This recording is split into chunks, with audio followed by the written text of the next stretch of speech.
things that we were doing or thinking about was in her head, and some of the other things were in my head.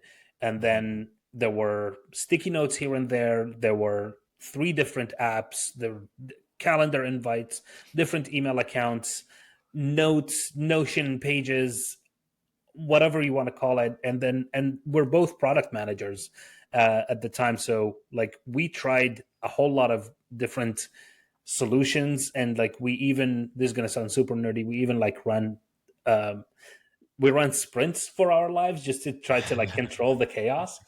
There are three main issues with the tools that we've used. A, they were made for work dynamics, so they're Okay. made for a team of people who are working on a project with a deadline, not for a dynamic between a couple who want to, see what's on each other's mind, want to appreciate each other, and things like that.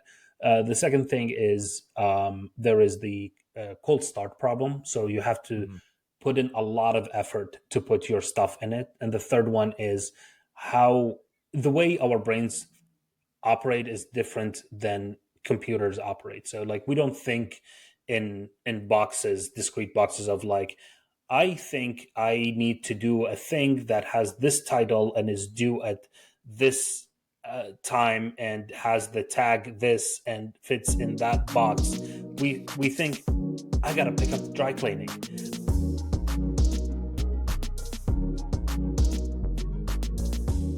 You're listening to Foreign Founders. We tell stories of immigrant and first-gen entrepreneurs, investors, operators, and ecosystem builders. And on the show, you hear incredible stories that often go untold.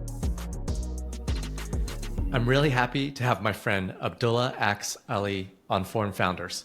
Ax's story starts as a war refugee arriving in Baltimore with just $20, working his way through community college to one of the top PhD programs in human computer interactions, and publishing over 20 award-winning peer-reviewed papers along the way.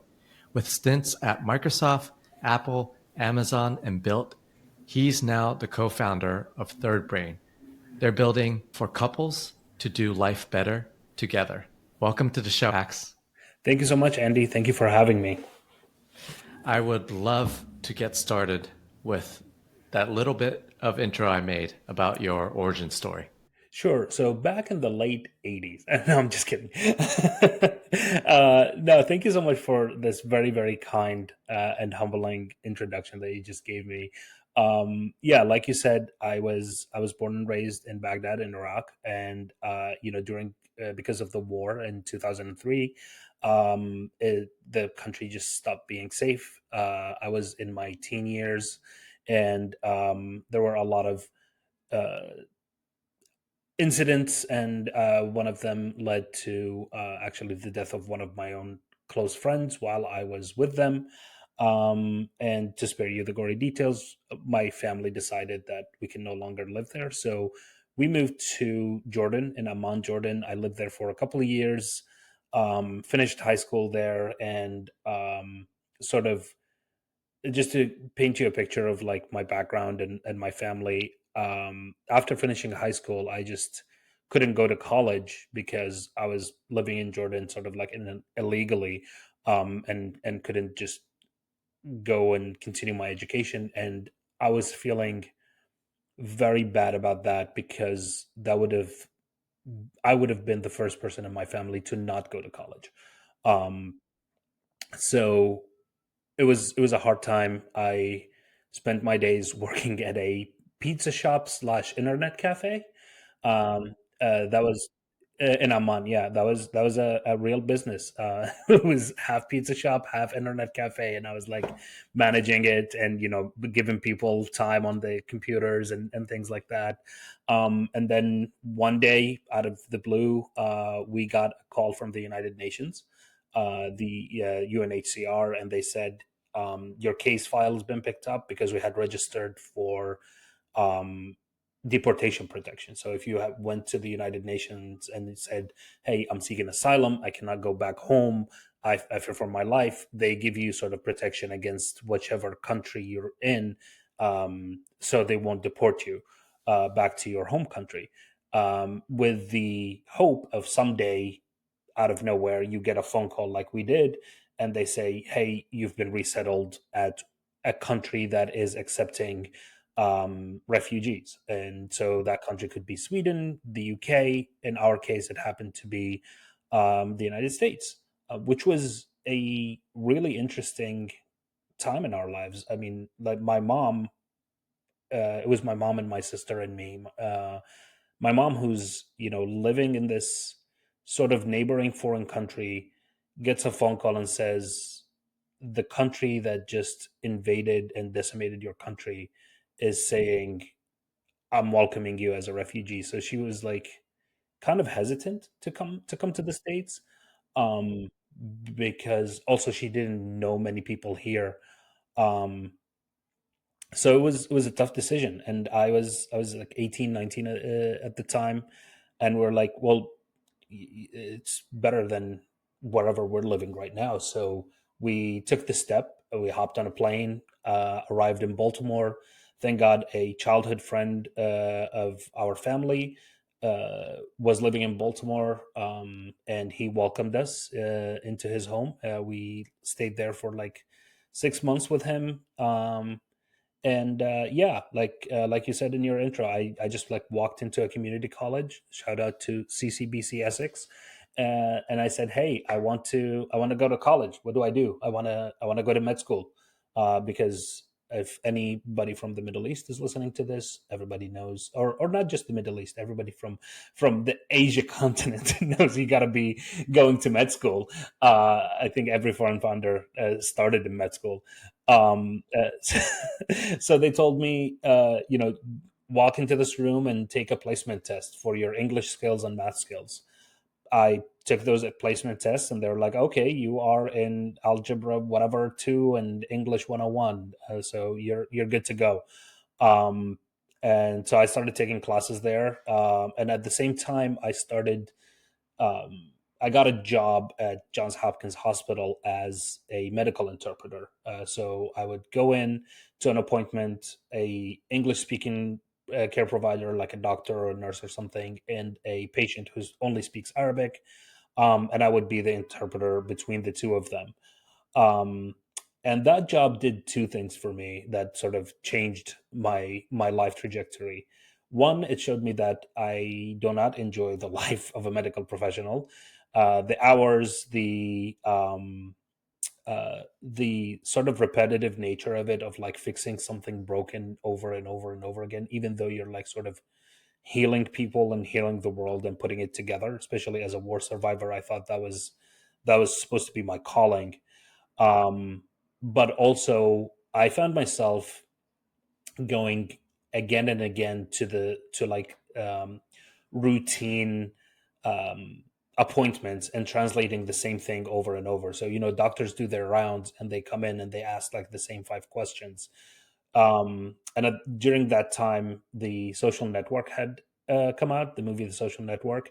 And I think a lot of us, especially at that age, especially people who are in college, we all wanted to, make the next Facebook, build an app, or do something like that because it's going to make something amazing. It was Um, profound, that it movie was. when it came out. I remember Yeah. that exact moment too, of being Yeah. like, "Oh my gosh, these are the products that Uh we huh. would use," or like at that point probably like we would use as, one of the early, or not early users, but a couple of years after being early users. Yeah. So yeah, that movie I remember was super profound. Yeah, I mean, like I'm a big movie nerd, and like that was one of the movies that like really got me to like start recognizing, oh, David Fincher is a really great director. Aaron Sorkin writes amazing dialogue, and the score and everything. It is really one of my top movies. Um, and so I saw a problem, and I decided to design a solution for it. So I taught myself how to write like HTML and JavaScript, and Hmm. created this little web app called, I called it Insterpreter, which is an instant interpreter. Mind you, Hmm. that was in the days where like Google Translate was not that good and cannot provide you with like context. Uh, it's in this day and age, it would not be a really good product. It wasn't a great product. It did the job where, it showed you a bunch of options of like, are you a patient or are you a care provider? Which language you speak, and then you go through sort of like a menu within a submenu within a submenu within a submenu to see, either you ask a question or give an answer, like I have pain in this area or something like that. Hmm. And You're that's how I automating learned. your work essentially in some Exactly. ways. Yeah, in some ways, yeah.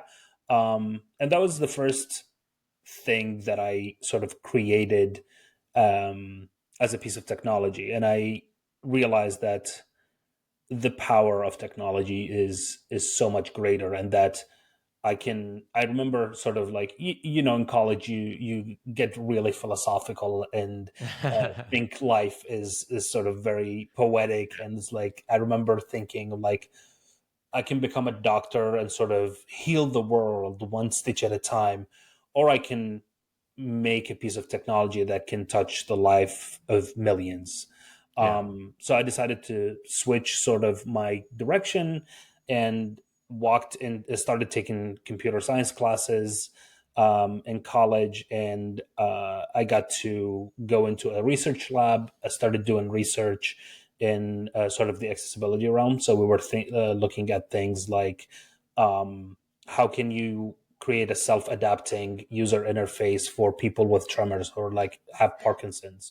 Hmm. And I've been since then working and creating interfaces and user experiences and like products on top of machine learning, which carries to this day where with Third Brain. So you went from community college, picked up this uh, building technology Yeah. first from that was like helping your job, then to basically scratch that itch of saying like, how can I impact more and more people?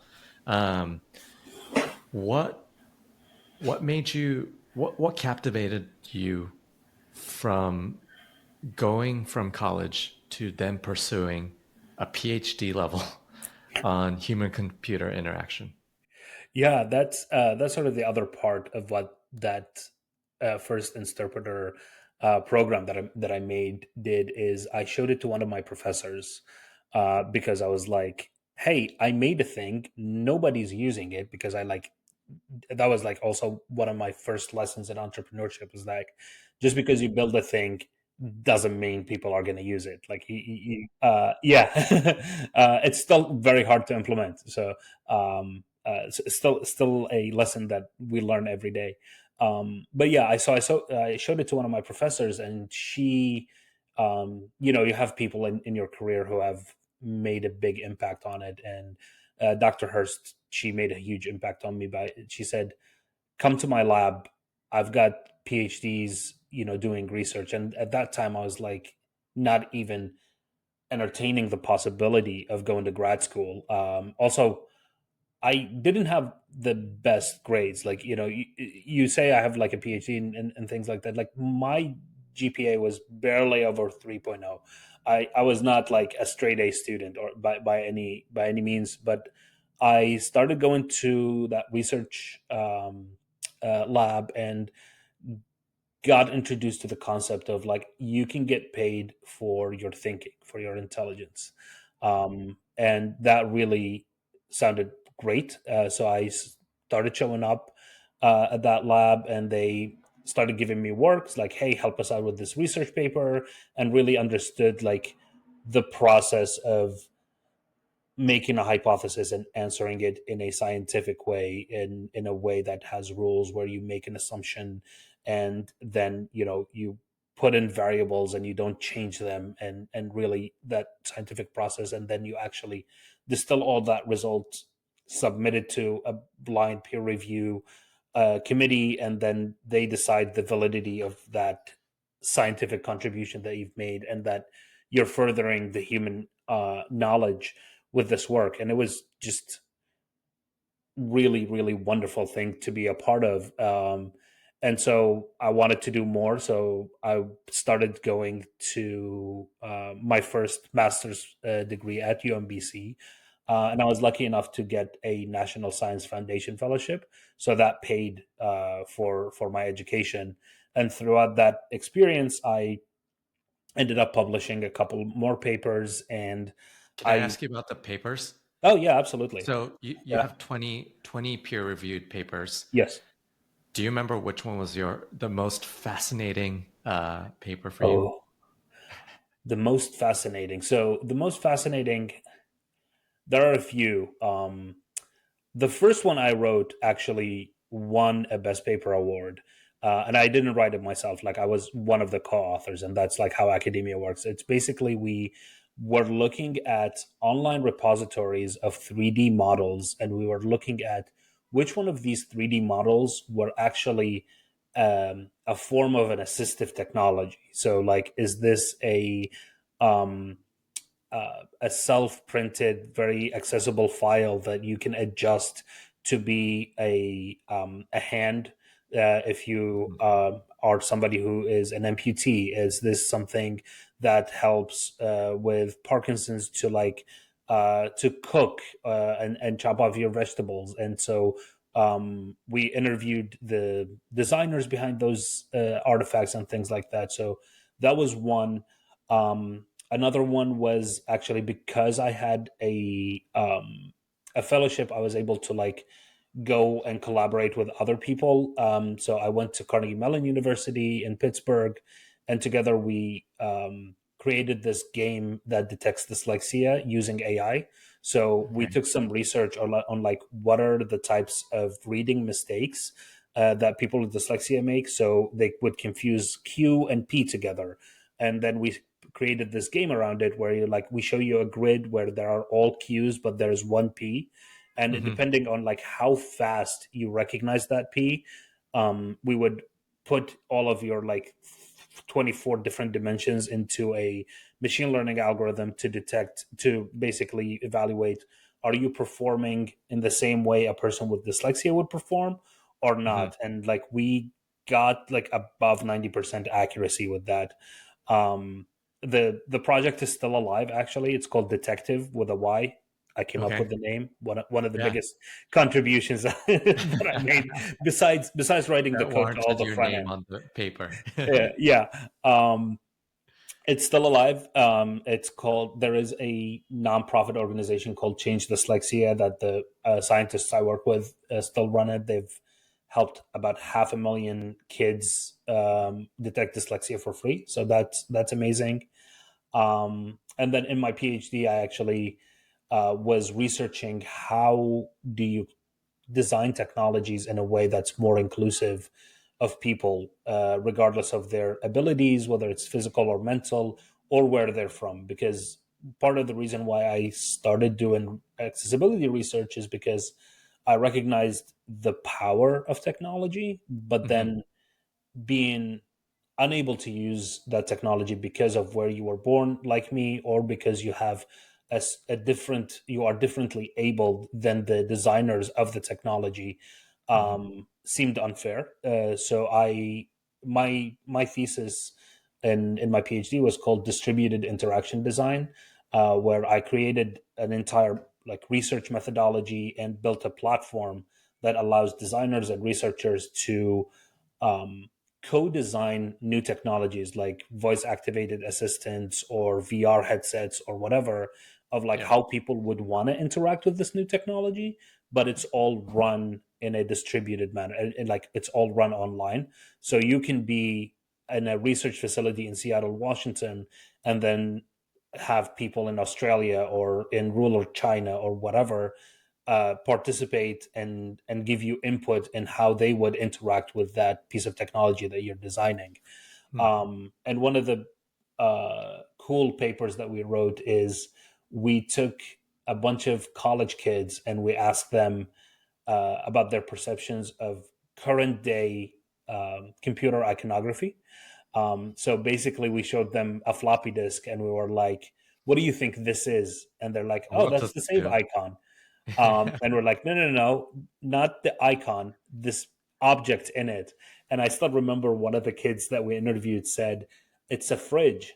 And we're like, why do you think it's a fridge? And he says, well, you save things in the fridge, and they had no idea what the floppy disk is. They'd never seen one. They'd never interacted That's with it. fascinating. And Yeah. there's like 26 other objects that to this day you still see it in our um, computer iconography. And then we actually ask them if they were to design a new icon, what would that icon look like? And then we aggregated all that data.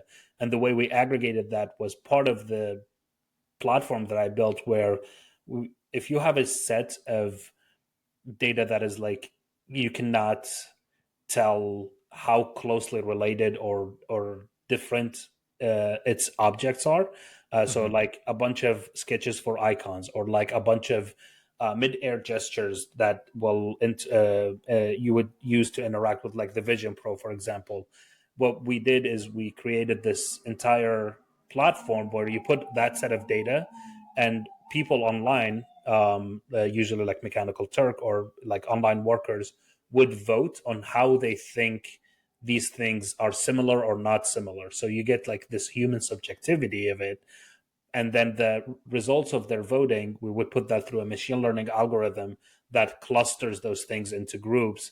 And that's how we designed like sort of a new set of icons to combat what we called the set of anachronistic icons that are still used in today's computer interfaces. That's fascinating. Holy cow. Yeah, it's a lot of fun. Do you, do you, are we seeing those research or those outcomes in our products today? Like, would we find some of the icons that you have aggregated and worked on that's like I floating around? Yeah, I don't think so. Okay. I don't know if that research got picked up by any designers. Certainly, when I am designing interfaces, I like look Yeah. back and I'm like, what would a paste icon look like? And if I'm like wanting to put in a new icon, I like refer back to that work. Some of the It's work that so I did, hard to do that. yeah, Like yeah. paste is such a hard concept to like Yeah, I visualize. think Yeah. the icon that that generation of users that they came up with was a glue bottle, I think. Um, yeah, but it's the Yeah, that's different. symbolism. We go into that paper in detail. Yeah. Um, yeah, Can I fast forward through like all your companies, but one yeah. thing, so you were at Apple, Microsoft, Amazon, Built. Anything from those four experiences that you take away and into your product building today or your human computer interface? Ooh, um, yeah. In every experience, you take things with you. Uh, I'm trying to remember sort of like specific examples. For example, at Amazon, the narrative writing I picked up with me, and I use, and I think I'm a little bit partial to it because I have an academic background.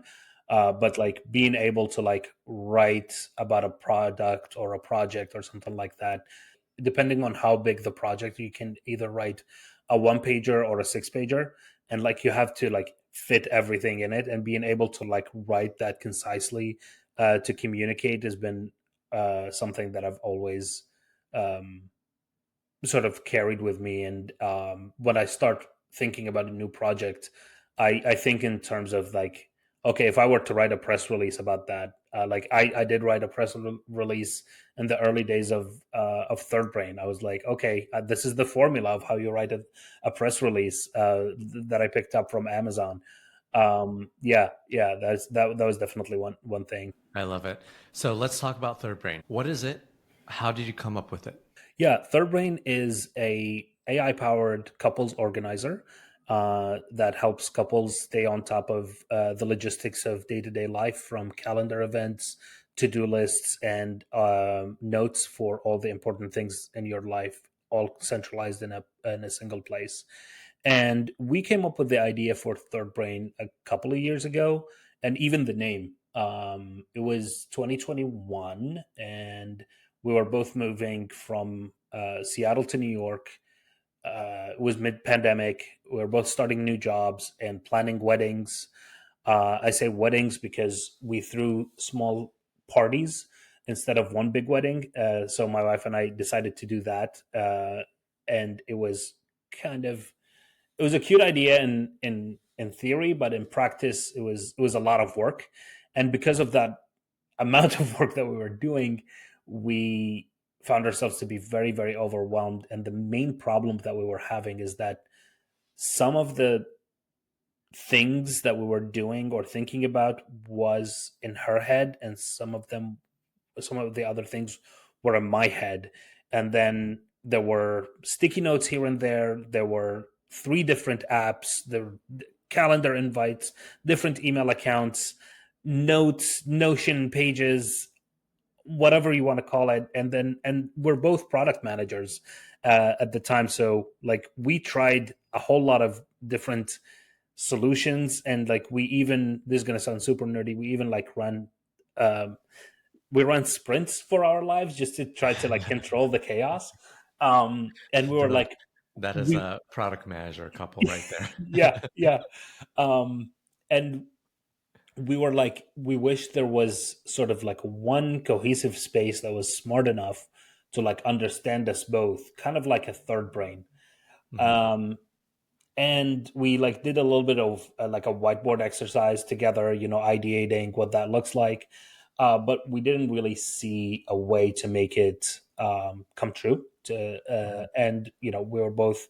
I was at AWS at the time, and Paige had just started at the New York Times, um, and we set it aside. Fast forward to the end of last summer, I was looking for my next gig. I was thinking about what to do, and I had seen that LLMs and generative AI has been very, very accessible, and like you can mhm, just call it up via API and have it do a lot of things.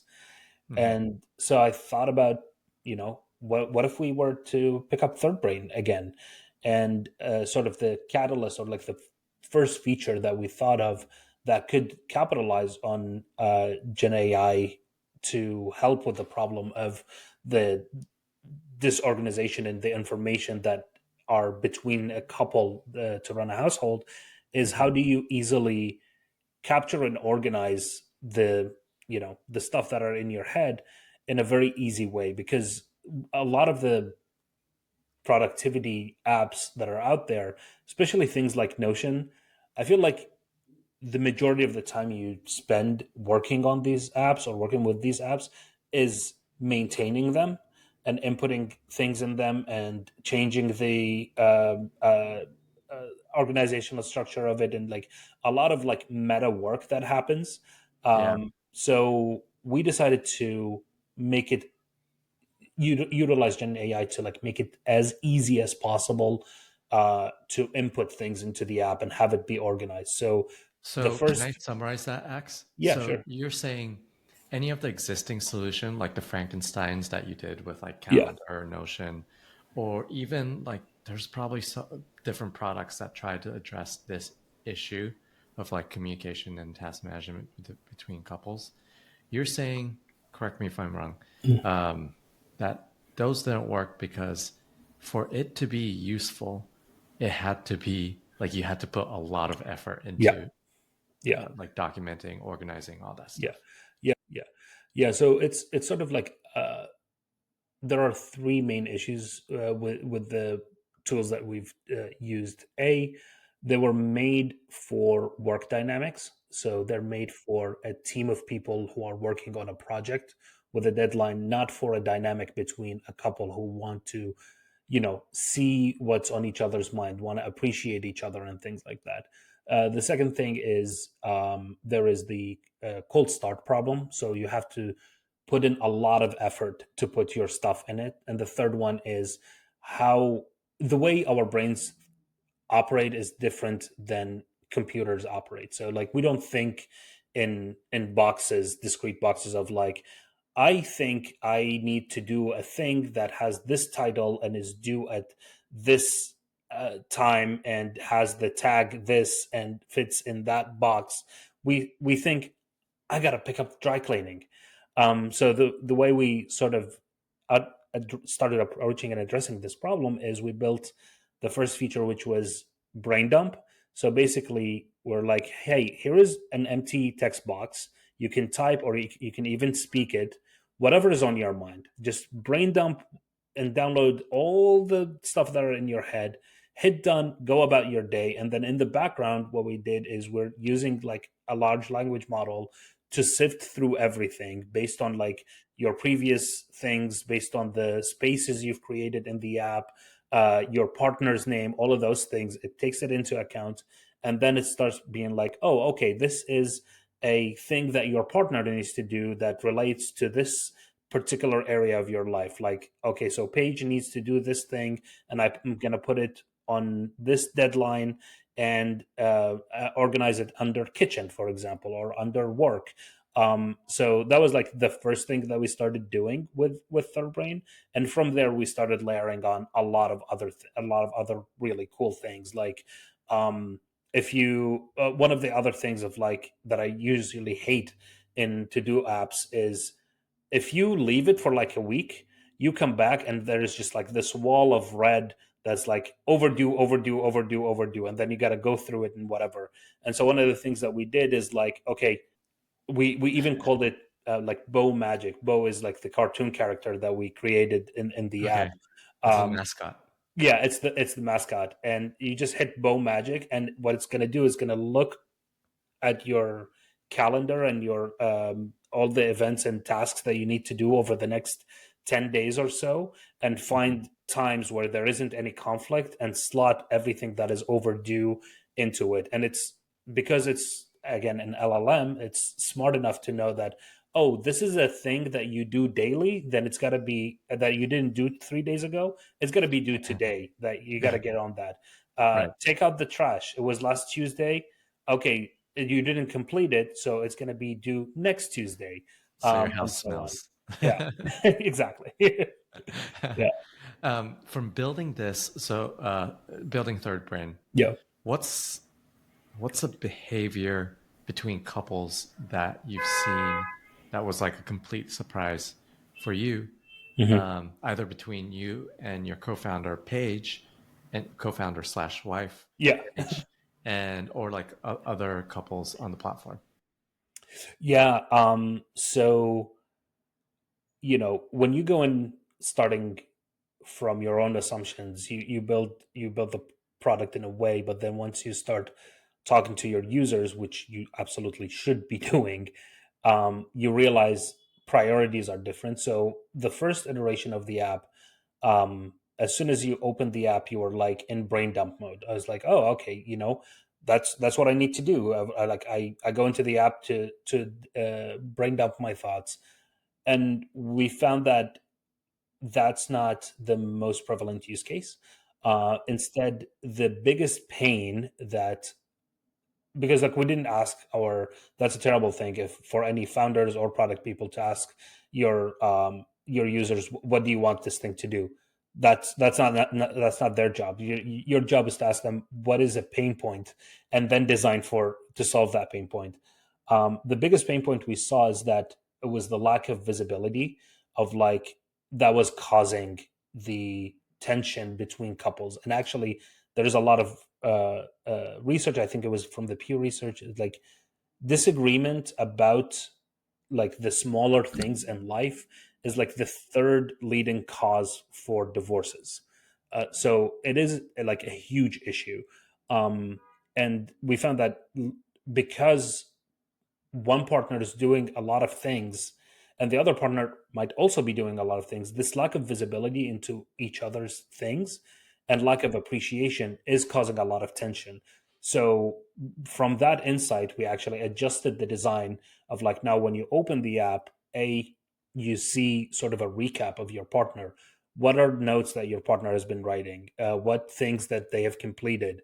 And we sort of added a layer on top of that of like not only do you see and basically making the invisible visible, that invisible labor that unfortunately falls very disproportionately on women in heteronormative relationships, you get to appreciate your partner. So we added this feature where you send them, we call them the appreciation bubbles. So you send like an emoji reaction that bubbles up. So say, you look at your wife's recap and you see she did like five cool things, and you send her a bunch of reactions. The next time she opens her app, like five bubbles bubble up from the bottom of the app, and then just like disappear into the air. And it's just like a very like delightful moment that the users are enjoying whenever like they open the app. It's like, oh, my partner sees me and appreciates me. So that was one of the things that we're like really happy that we did, based on actual pain that our core customers are facing.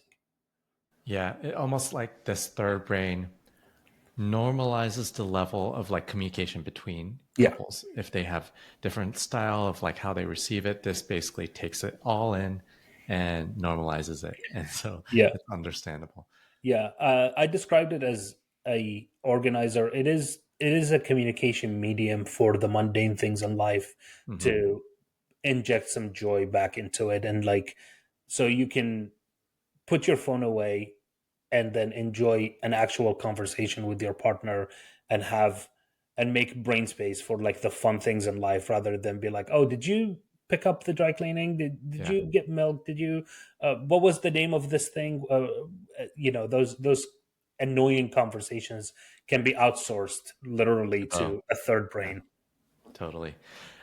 There are a couple of really interesting things around third brain that you do. One of the things I wanted to ask you was you run these bunch of these experiments. Like the Mhm. latest I saw on your LinkedIn was like Yeah, day X of 30 and making promotional posters. yeah.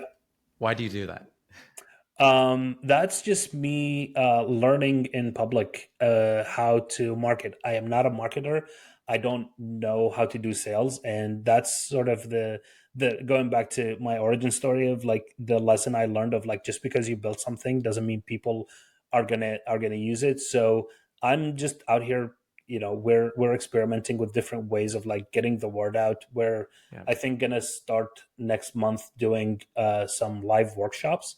So maybe by the time this comes out, I can give you a link to link up to the workshop where we're going to do a live thing of like, how do you get organized with your partner, and like make sure you're spreading the load evenly, or something like that, and an introduction to the app. So yeah, I'm learning by doing, and doing different things and seeing what works. So one of the current experiments that I'm running, like you said, I'm just like uh, doing a bunch of different promotional posters and just putting it on my Instagram and LinkedIn, because I enjoy graphic design, and if I can do something on a daily basis that A, brings me joy, and B, can help get the word out about the company, why not? Win-win.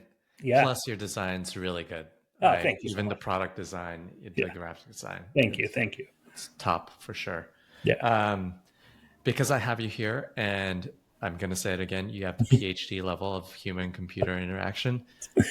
With all this changes between whether it's like AI that we've been talking about for 24 Yeah. months now, Yeah. and now in the last couple months, it's all AI agents and, Hmm. taking tasks and like automating that, all that stuff. Where does it go from here? Let's say in the next 12 to 24 months, Ooh. or maybe Yeah. not even that long, because that I think things change all the time. Mhm. But from your experience and your expertise into what you're seeing today, Yeah. it's a completely different world. So I would love to It hear is. what your thoughts around that. Yeah. Um, yeah, that's a really good question. Where is it going from here? I think definitely a lot of the work that you mentioned, the agentic work. I think you saw Sam Altman and OpenAI. They've raised this incredibly massive amount of money to do this initiative, and I am cautiously optimistic. I am a technologist, and I want technology, and I believe in the good that technology can do. Mhm. The cautious part of it is this isn't something new and very powerful, and we need to be very responsible into what we're doing. Mhm. And it can be very, very harmful. And the other part is like, I really, really want AI and all of those advances that we're doing, and to use them in things like cleaning up our oceans or making our planet a better place than we found it, and not using incredible amounts of energy to uh, just generate images of ourselves in the form of a puppy or something like that. Like, yes, those are pretty cute. We did it. It's cool, but Yeah. let's not focus on that. And like, Yeah. there are a lot of companies that came out, especially in that boom, and raised insane amounts of money to do things just because they can, and didn't ask whether they should. Yeah.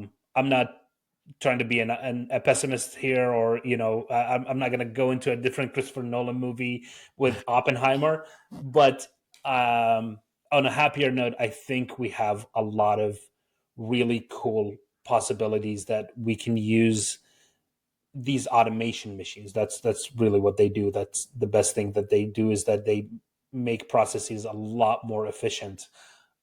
If we can use them to make our planet a better place, I Yeah. think that would be really, really cool. So that probably ties in well to the last question I ask is what are you optimistic about? What am I optimistic about? You know what? I'm optimistic that United can win the European Cup. How about that? United is Manchester United Manchester for people United. who don't know. Yes. Is They. I hope they win the European Cup and salvage this nightmare of a season. Um, but on a more serious note, I'm optimistic about the New York tech scene. I think there are a lot of really cool events that are coming up, especially the things that you're putting together. So I'm really optimistic to go back out there once the weather changes, and just meet cool people, do cool stuff, and collaborate with others out there. I love it. If people want to reach out to you or learn more about Third Brain, download Third Brain and use it, Yep. with their partner. Yeah, Where do yeah, you learn from them? absolutely. You can head over to thirdbrain.com, which is the number three RD dash brain, BRAIN.com, thirdbrain.com. And then you can reach me directly. Just ask my name, AX, at thirdbrain.com. Also on social media, I'm at Dr. Ax Ali. Perfect. Thanks, Axe, for joining Forum Founders. Thank you so much for having me.